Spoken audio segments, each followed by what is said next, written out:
Assalamualaikum warahmatullahi wabarakatuh. Perkenalkan, nama saya Ageng Subara, NPM 224111167, kelas manajemen 22B. Di sini saya akan menjelaskan mengenai rumus dan perhitungan rasio keuangan. Ada beberapa rumus rasio probabilitas yang digunakan dalam analisis keuangan, dan berikut adalah beberapa rumus umum untuk rasio probabilitas.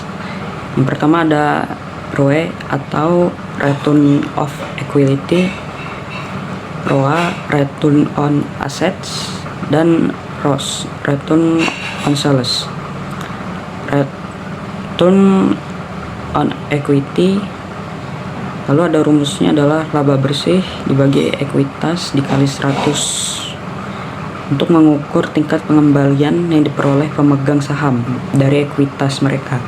Dalam perusahaan ini memberikan gambaran tentang sejauh mana perusahaan memanfaatkan modal yang diinvestasikan oleh pemegang saham. Return on Asset atau ROA, rumusnya adalah laba sebelum bunga dan pajak dibagi total aset dikali 100 untuk mengukur seberapa efisien perusahaan dalam menghasilkan laba dari aset yang dimilikinya. Ini memberikan gambaran tentang sejauh mana perusahaan dapat menghasilkan laba dari aset yang ada. Lalu ada Return on Sales, rumusnya adalah laba operasional dibagi pendapatan kotor dikali 100, juga dikenal sebagai operating profit margin. Mengukur seberapa besar laba operasional yang dihasilkan dan pendapatan kotor sebelum memperhitungkan beban bunga dan pajak. Ini memberikan gambaran tentang efisiensi operasional perusahaan. Dalam semua tiga rasio ini, hasilnya diukur dalam persentase, yang membantu dalam memahami sejauh mana perusahaan menghasilkan laba atau tingkat pengembalian yang diperoleh dari aset dan ekuitas. Semakin tinggi nilai-nilai ini, semakin baik pula kinerja perusahaan dalam memanfaatkan sumber daya dan menghasilkan laba. Namun, interpretasi rasio ini juga tergantung pada industri dan perbandingan dengan perusahaan sejenis. Berikut adalah rumus-rumus untuk rasio likuiditas yang umum digunakan. Pertama ada current ratio dibagi current quick ratio dan cash ratio.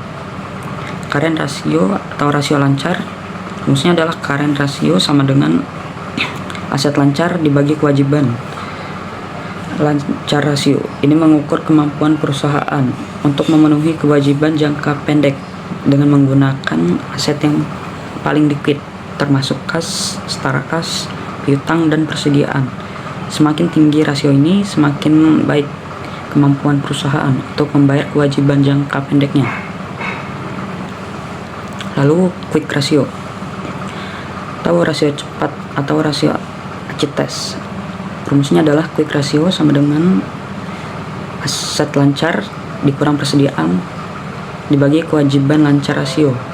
Ini adalah variasi dari current ratio yang mengukur kemampuan perusahaan untuk memenuhi kewajiban jangka pendek tanpa mengendalikan persediaan.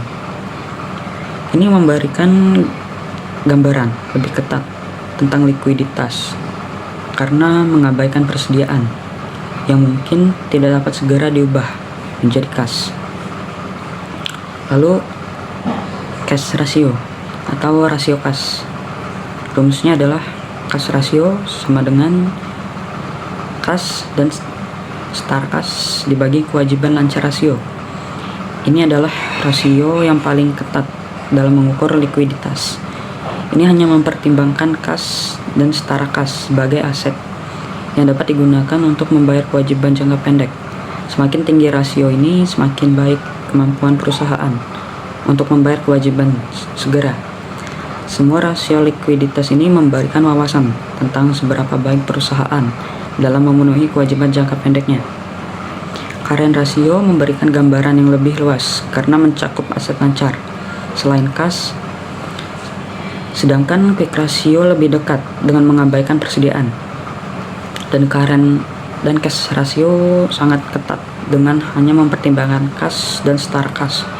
Interpretasi Rasio ini tergantung pada sektor industri dan kebutuhan spesifik perusahaan. Berikut adalah rumus-rumus untuk dua rasio yang umum digunakan dalam analisis solvabilitas, yaitu debt to equity ratio dan debt to asset ratio. Yang pertama ada debt to equity ratio atau rasio utang terhadap ekuitas.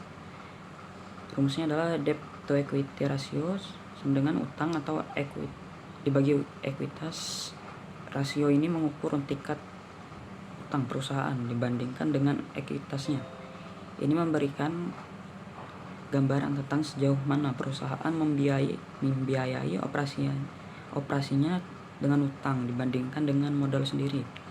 Semakin rendah rasio ini, semakin sedikit utang yang digunakan dalam perbandingan dengan ekuitas. Yang kedua ada debt to asset ratio atau rasio utang terhadap aset. Rumusnya adalah debt to asset ratio sama dengan utang dibagi total aset dikurang rasio. Ini mengukur sejauh mana aset perusahaan didanai oleh hutang.